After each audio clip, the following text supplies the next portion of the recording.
Hello everyone, I am Rudo back again with introduction to WPA and WPA2 cracking session. First of all, before we start talking about how to crack these encryptions, it is very important to understand that the both of them are very similar. The only difference between them is the encryption used to ensure message integrity. WPA uses TKIP, and WPA2 uses an encryption called CCMP. In any case, this does not affect the methods that we are gonna use to crack WPA and WPA2. Therefore, all of the methods that I'm gonna show you from now on will work on both WPA and WPA2. Now, both of these encryptions came after WEP and they were designed to address the weaknesses in it. Therefore, both of them are much more secure, and cracking them is more challenging.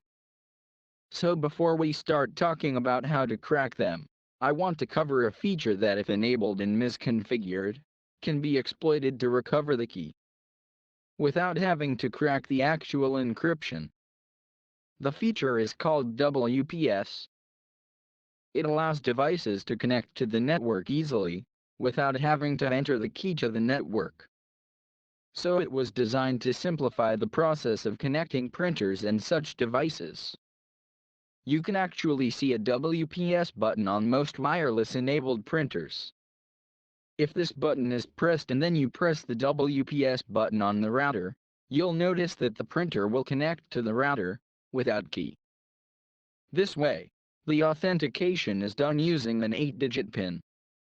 So you can think of this as a password made up of only numbers and the length of this password is only 8. So this actually gives us a relatively small list of possible passwords and we can try all of these possible passwords within a relatively short time. Once we get this PIN, it can be used to recover the actual WPA or WPA2 key. So as you can see with this method, we are not exploiting WPA or WPA2. We are actually exploiting a feature that can be enabled on these encryptions. So for this to work, first of all, we need WPS to be enabled on the network because it can't be disabled.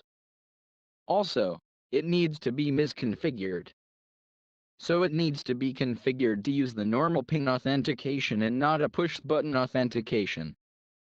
If push-button authentication is used, then the router will refuse any pins that we try, unless the WPS button is pressed on the router. Therefore, this method will not work if push-button or PBC is enabled. So in most modern routers, PBC comes enabled by default or WPS will be disabled by default, so this method might not work. But because WPA and WPA2 are so secure and challenging, it is always a good idea to check if WPS is enabled and try the method that I am gonna show you to crack the network. If it fails, then you can try other methods that I'm gonna show you after the next lectures.